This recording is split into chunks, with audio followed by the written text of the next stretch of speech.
My name is Vrool Dassik, and I want it on record officially, for the entire Galactic Atomic Council, that none of this was my fault. I am the Vice Administrator of Kethara Prime Interstellar Academy, the most prestigious multi-species educational institution in the Outer Spiral. I have managed students from 47 different worlds. I have mediated territorial disputes between Gruk hatchlings and Pelori spawn. I once talked a Dravine student down from the ceiling of the biology lab after it accidentally ingested stimulant compound instead of its lunch supplement. Twice, I am in short a professional, and then the humans arrived. It started on the first morning of the new academic cycle. Principal Oksamo Feth, a towering Zaraki with 6 limbs and a crest that changed color depending on his mood, had assembled the entire student body in the Great Hall. The announcement was simple. Kethara Prime had accepted its first human exchange student under the newly signed Galactic Inclusion Pact. There was polite applause. The Pelori students clicked their mandibles, which is their version of polite applause. The Gruk just stared, because the Gruk always just stare. I stood off to the side, reviewing my tablet, not particularly concerned. I had read the human file, named Dario Vane, age 19 cycles by human standard, academic record, above average, physical record, 1 incident of unsanctioned athletic competition. That was the only flag. 1. I noted it, filed it in the back of my brain, and moved on. That was, without question, the greatest mistake of my administrative career. Dario Vane walked into the Great Hall wearing a backpack that was clearly older than the Galactic Inclusion Pact itself. The bag had a tear along one strap held together by something the humans called duct tape, which is apparently a substance capable of repairing anything except, tragically, the situations its users create. He was shorter than I expected. Most of the information the Academy had received about humans described them as unusually durable and statistically aggressive, but standing there in the doorway, blinking at the assembled crowd of hundreds of alien students, Dario Vane looked more confused than threatening. He scratched the back of his neck. He looked around. He spotted the nearest empty seat, walked to it, sat down, and immediately began eating something out of his bag.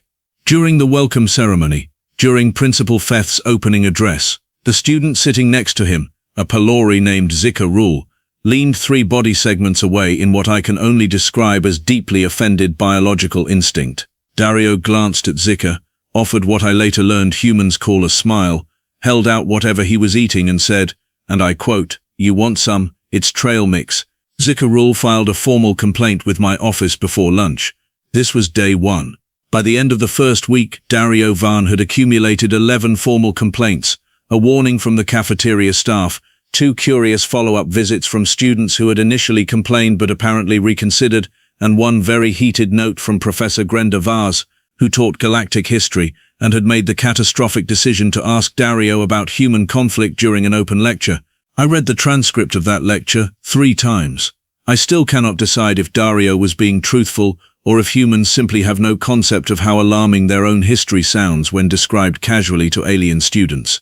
"Yeah, we basically fought about everything for like 10,000 years, he had said, leaning back in his chair with the calm demeanor of someone discussing the weather.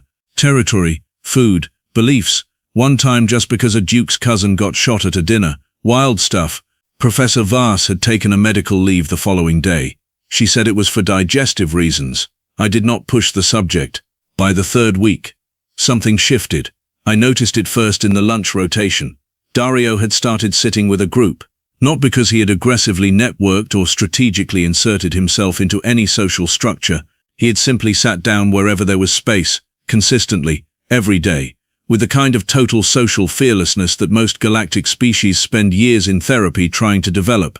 The group had formed around him the way debris forms around a gravitational body, not because it was pulled, but because the math of proximity and curiosity eventually made it inevitable. There was Vrool, the Pelori who had filed the very first complaint, and who now inexplicably sat closest to Dario at every meal. There was a Dravine student named Foss Mirik, who was tall even by Dravine standards, and had a habit of vibrating slightly when excited, which happened with concerning frequency around Dario. There was Luma Beck, a Vethari exchange student with 6 eyes, and a documented academic record so spotless it had been cited in 3 separate Vethari educational journals. And there was, to my personal bewilderment, Sergeant Orak Tull, a Gruk security cadet, who had previously described all non-Gruk students as soft and structurally disappointing, and who now appeared to be receiving tutoring help from the hairless ape he had called structurally disappointing 3 weeks earlier. I observed all of this from a professional distance. I told myself it was not my concern as long as there were no further formal complaints. The complaints had in fact stopped entirely by week 4. I chose to interpret this as improvement. I was once again wrong. The trouble began with Proctor Oraan. Proctor Oraan was not technically my superior. He was the academic disciplinary liaison, a position that existed somewhere between administrative authority and active nuisance. He reported directly to Principal Feth, and had spent the better part of 8 years cultivating a reputation for strict enforcement of what he called institutional dignity. He had a list of rules so detailed it required its own index directory. He had personally overseen the expulsion of 19 students during his tenure, a number he cited regularly and with a warmth that I found professionally unsettling. Oraan did not like humans. He had made this clear during the pre-enrollment briefing in a way that was technically within procedural language but which everyone in the room had understood as personal. The Academy's standards exist for a reason, he had said. Inclusion is a policy. Excellence is a tradition. We will see how the two coexist. He had said it looking at the human file on the display screen, at Dario's photo, at that slightly confused 19-year-old with the duct-taped backpack. I had made a note of it. I had not acted on it. This was, in retrospect, mistake number 2. Oraan started his campaign quietly. A note here, a procedural citation there. Dario's uniform was twice marked as non-compliant because of a small patch on his sleeve, which Dario had sewn himself and which depicted a small yellow bird. The rulebook did not technically prohibit personal patches. Oraan added a subclause. Dario removed the patch. Oraan then cited him for having removed the patch in a non-approved manner that had left a thread mark on the uniform fabric. I read that citation 3 times as well. I still cannot explain it. Then came the incident with the practical engineering exam. Kethara Prime's engineering curriculum required second-month students to design a functional load-bearing structure using standard-issue materials and present it before a panel. Dario built his in 4 hours, faster than any student in the exam history, using a technique that the exam panel had never encountered. He had combined structural principles from what he called old suspension bridge design with an adaptive tension method he had apparently invented on the spot after deciding the provided materials were, and I quote, kind of garbage but workable. It held 14% more weight than the next highest submission. Oraan failed him. The reason cited was that Dario had deviated from the approved construction methodology outlined in the course documentation.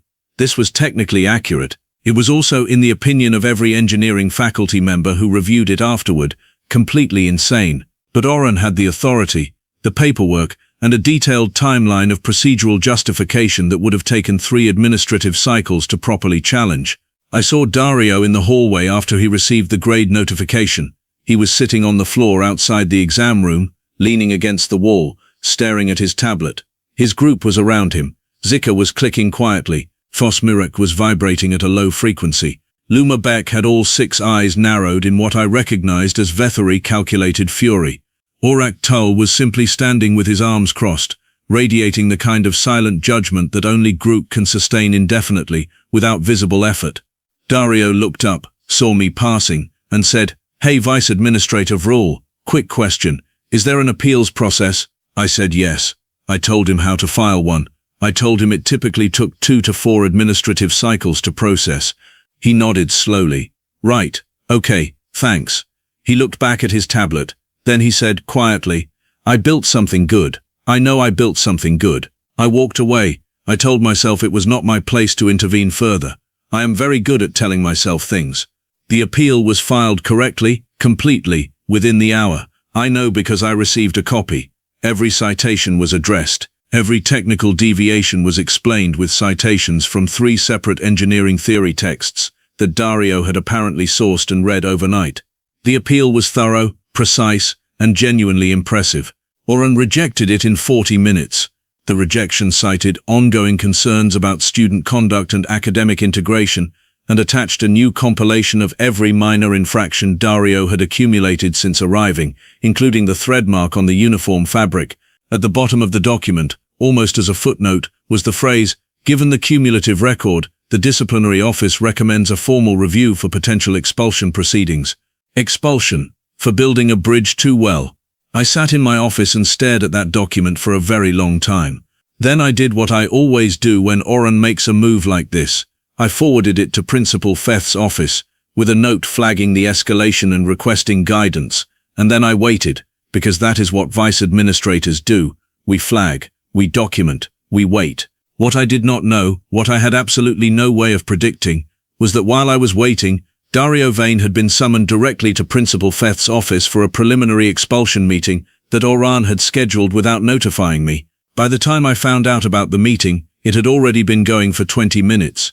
I walked toward the principal's wing at a pace that I will describe as professionally urgent, and which Vrool, who was standing in the hallway outside the office looking like they were about to shed their exoskeleton from stress, would later describe as running. They took him in there, Zika said. Oraan and 2 of his administration staff. They had a full documentation packet. Vice Administrator Vrool, that packet was thick. I could hear it from out here, the sound it made when Oraan dropped it on the table.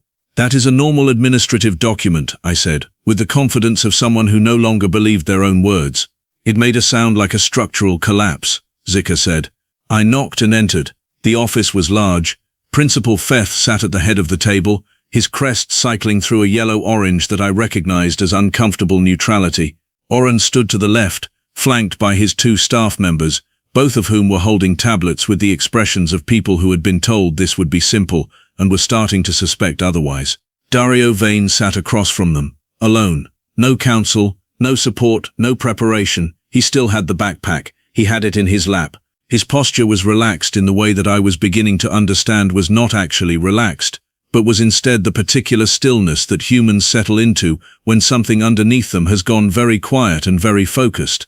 Oraan turned when I entered, and the look on his face was the specific variety of administrative displeasure that means you were not supposed to be here yet.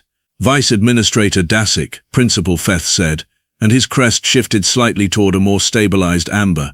Please join us. I sat. I opened my tablet. I pulled up every document I had on this case, which was considerable, because I am very good at documentation even when I am terrible at timing. Oraan cleared his throat and turned back to Dario. As I was saying, the cumulative record represents a consistent pattern of non-compliance with institutional standards. The engineering exam deviation is simply the most recent example. This academy has an obligation to its educational tradition, and when a student consistently demonstrates an inability or unwillingness to operate within established frameworks, I built something that worked, Dario said. His voice was calm, not aggressive, not emotional, calm in a way that had a flaw underneath it. The methodology was non-compliant, Oraan said. The methodology produced the best result in the exam. Results do not override process. Dario looked at him, really looked at him, the way humans look at something when they are deciding how much of themselves to bring to the next moment. With respect, he said, where I come from, when the process produces a worse result than a 19-year-old improvising with materials you called garbage, you don't expel the 19-year-old. You update the process. The room was very quiet. Oraan's expression went through several stages very quickly. Surprise, irritation, the specific variety of institutional fury that comes from being publicly correct in the wrong direction. He straightened. He picked up the documentation packet.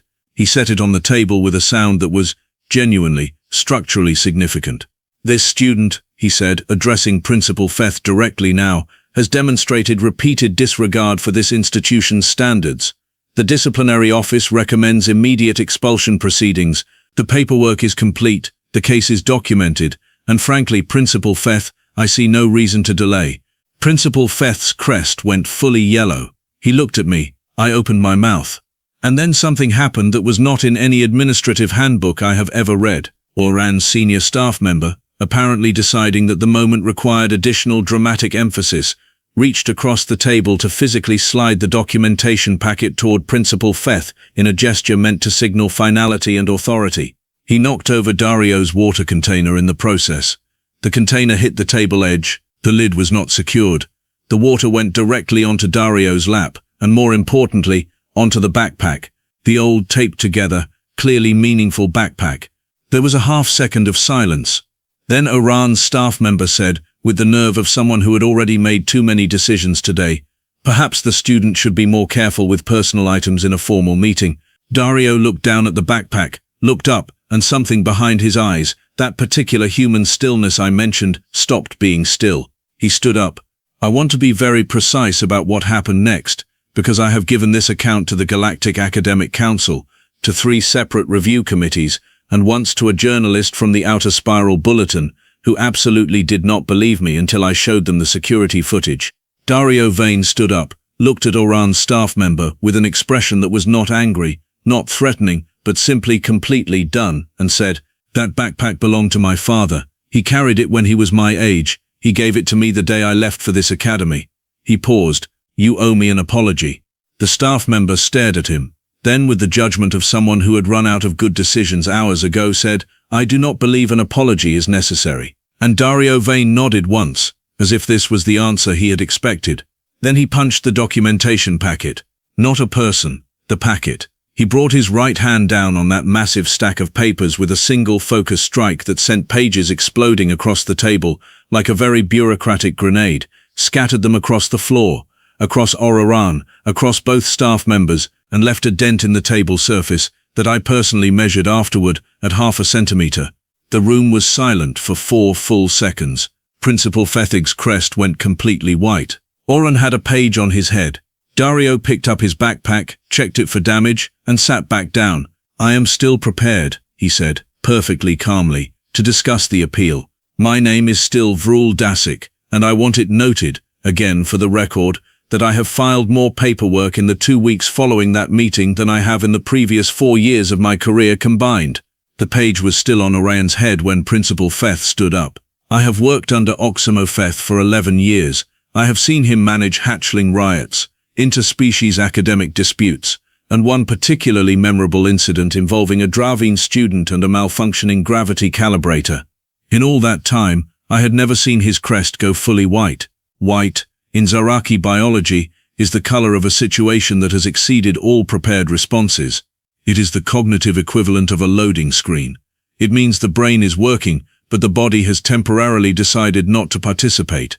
Feth stood there, white-crested, staring at the scattered documentation, the dented table, and the human student sitting quietly with his reclaimed backpack in his lap, as though he had simply finished making a reasonable point and was ready to move on.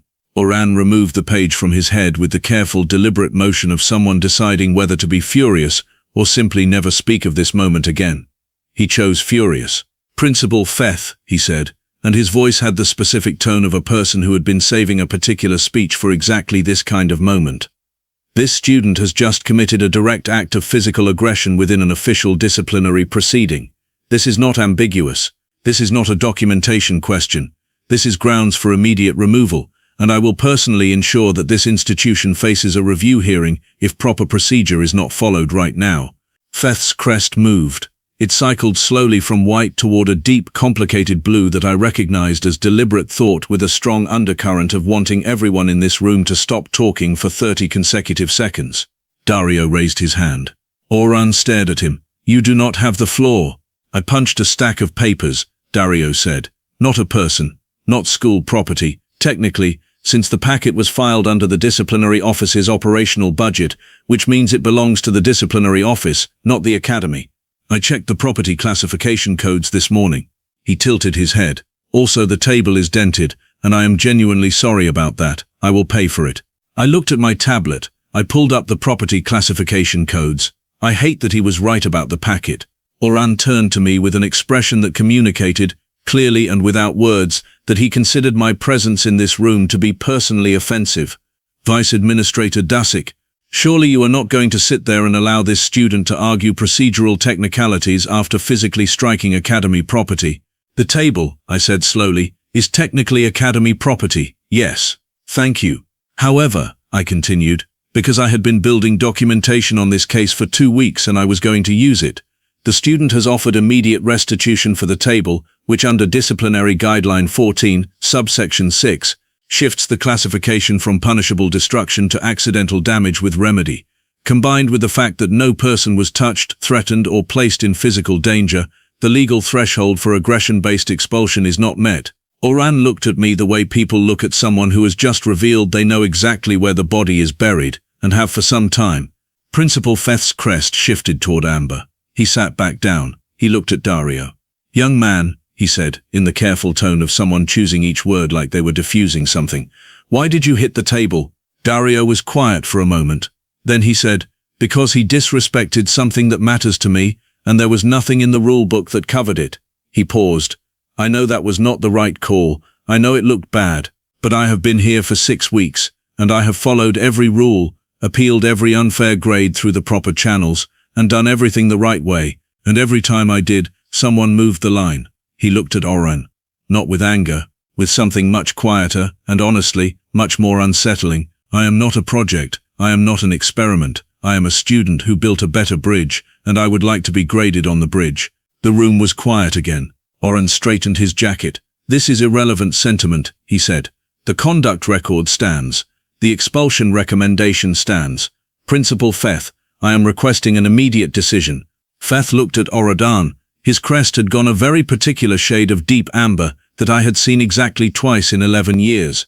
Once when a board member had suggested cutting the astronomy program for budget reasons. Once when a Gruk military liaison had referred to the Academy's graduation ceremony as decorative. "Proctor Oraan," Feth said. "Sit down." Oraan blinked. "Principal, I must insist." I said, "Sit down." Oraan sat. Feth looked at me. "Vrool, the engineering exam appeal, where does it stand procedurally?" "Rejected at the disciplinary level," I said, "but not yet reviewed by the Academic Standards Board, which is the next step in the appeals process. The rejection was filed under Oraan's authority, but academic standards review is independent of the disciplinary office. It can be initiated directly by the principal's office." Feth nodded slowly. His crest had settled into a steady, resolved gold. "I am initiating it," he said. He looked at Dario. "You will have a formal academic standards review within 3 days. The expulsion proceedings are suspended pending that review. You will pay for the table. You will write a formal letter of acknowledgement to the disciplinary office regarding the documentation incident." He held up one limb before Oraan could speak. "Not an apology, an acknowledgement. There is a difference." He turned to Oraan's staff member, the one who had knocked over the water container. "You will also write a letter to the student regarding his personal property." The staff member opened his mouth. Feth's crest flashed once, briefly, bright white, like a warning light. The staff member closed his mouth. "This meeting," Feth said, "is concluded. I walked out of that office behind Dario Vane, and I want it known that I maintained my professional composure completely, right up until we turned the corner into the corridor, and I saw Zika Vrool, Fosmirik, Luma Beck, and Orak Tull standing in a line against the wall like the universe's most anxious welcoming committee. Zika made a sound I had never heard from a Pelori before. It was something between a distress signal and what I would later learn to call a gasp. "What happened?" Fosmirik asked, vibrating at a frequency that suggested he had been doing so for the entire duration of the meeting.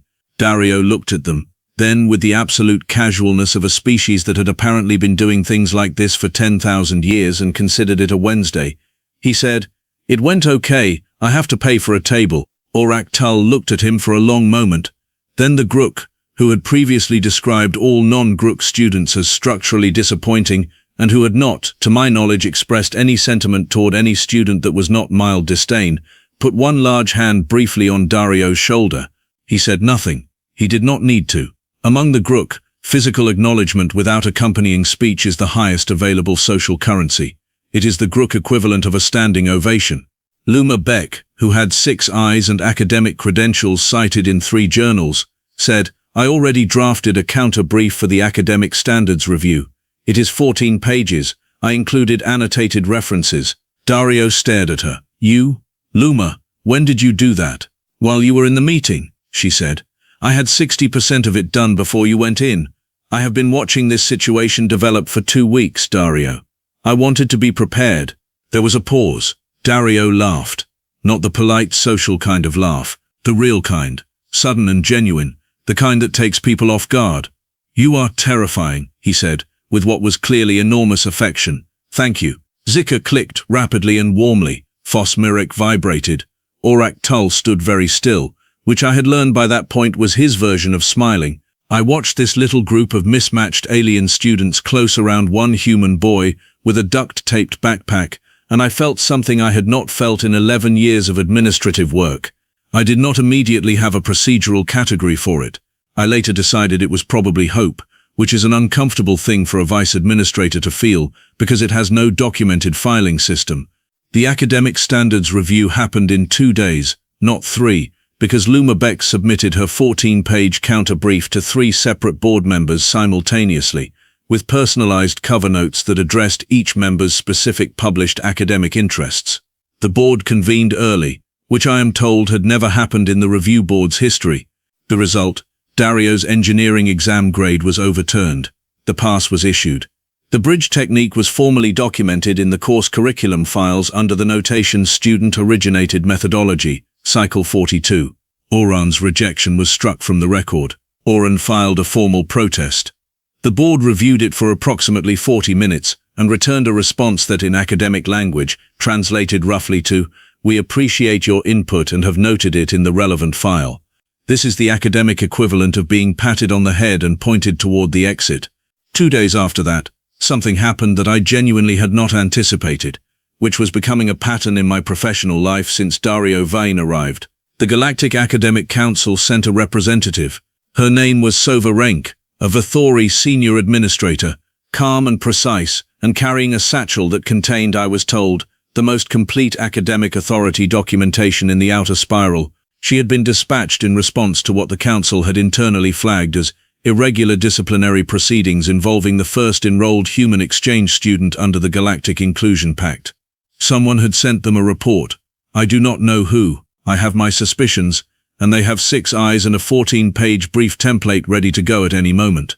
Sova Renk met with Principal Feth first. Then she met with me. Then she reviewed 3 cycles of disciplinary records. Then she sat across from Oraan for 45 minutes in a closed-door meeting, from which Oraan emerged looking like a man who had gone in expecting a conversation and discovered it was actually a very detailed audit of every decision he had made in the past 8 years. I was informed the following morning that Proctor Oraan had requested a reassignment to the Council's Administrative Research Division, effective immediately. This division is, notably, not student-facing. It involves reviewing historical policy documents in a very quiet building on the other side of the planet. I am not going to pretend I was not pleased. I have documentation that proves I remained professionally neutral throughout this process. I am choosing not to reread it too carefully. Sova Renk stopped by my office before she left. She sat across from my desk, folded her 6-fingered hands on the surface, and said, "I have reviewed this academy's disciplinary records in considerable detail, Vice Administrator Dassik. I found them on the whole well maintained. The flagging on the Vane case was clear, consistent, and timely." "Thank you," I said. "You were slow to act," she said, "but you documented everything. That documentation is why this outcome was possible." She paused. "The Council will be watching this program. The humans' performance here will inform decisions about Inclusion Pact expansion. You understand that?" "I understand," I said. She looked at me for a moment with the kind of look that suggests a question is coming that is much larger than the meeting it belongs to. "What do you make of them? Humans, as students?" I considered this for longer than the question probably warranted. Then I said, "They are complicated. They bring rules from a world that spent 10,000 years breaking rules and learning which ones mattered and which ones were just, tradition maintained past its usefulness." I paused. "They are frustrating to administrate. They do not defer easily. They ask why about things that have not been questioned in centuries." I paused again. "They also build better bridges than the curriculum anticipated and form friendships with species that previously refused to acknowledge each other in the corridor." Sova Renk was quiet for a moment. Then she said, "That is a more nuanced assessment than I expected. I have had an educational few weeks," I said. She left that afternoon. I went back to my desk and opened my filing system, which was by this point approximately 40% Dario Vane-related documentation, and I began the process of archiving and closing the open case files. It took me 3 hours. It would have taken 2, but about halfway through, there was a knock on my office door. I opened it. Dario Vane was standing in the corridor. He did not have his bag this time. He was holding something, a small data chip, the kind used for supplementary academic submissions. "I wanted to give you this," he said. I took it. "What is it?" "Improved load distribution calculations," he said, "for the suspension bridge method. I kept working on it after the exam." Figured out 3 modifications that increase weight tolerance by another 9%. I thought the engineering department might want them, since they added my method to the curriculum. He shrugged. Also, he reached into his jacket pocket and produced a small wrapped item. He held it out. It's a snack from home. My mum sends them with my supply shipments. This one's called a cereal bar. It's oats and honey. I thought you might want to try it, since you've been dealing with a lot of my paperwork and you probably haven't had a great month. I stared at him. Then I stared at the cereal bar. Then I looked up at this 19-year-old human with the duct-tape backpack who had destroyed a documentation packet, survived an attempted expulsion, built a bridge that rewrote the curriculum, and was now standing in my doorway offering me a snack because he had noticed I seemed tired. "Thank you," I said, "for both." He nodded, turned to go, then stopped. "Hey, Vice Administrator Vrool?" "Yes? Thanks for the appeals process information back at the start, it mattered." He left. I sat back down. I put the data chip with the engineering modifications in the appropriate submission folder. I set the cereal bar on the corner of my desk. I looked at it for a moment. Then I picked it up and tried it. It was good, genuinely, unexpectedly good. I am still not sure what to make of humans as a species. They are chaotic, unpredictable, procedurally inconvenient, and apparently capable of punching a stack of papers hard enough to dent a regulation-grade administrative table. They form attachments with alarming speed. They carry broken things from home and fix them with tape. They laugh too loud in formal spaces, and eat during ceremonies, and ask why about things that have not been questioned since before their planet had space travel. But they also stay up all night to understand the material. They build things that work better than the instructions said possible. They notice when someone is tired. They say thank you to the vice administrator who did his job too slowly and still managed to do it right. And when someone disrespects the things they love, well, you already know what happens then. The table has been repaired. The dent is gone. If you walk into Principal Feth's office and stand at exactly the right angle under the afternoon light, you can still see the faintest outline of where the impact was. The repair team told me it would fully fade in another cycle or two. I have quietly decided I hope it does not. Some things I think are worth remembering. Even in administrative facilities, especially in administrative facilities,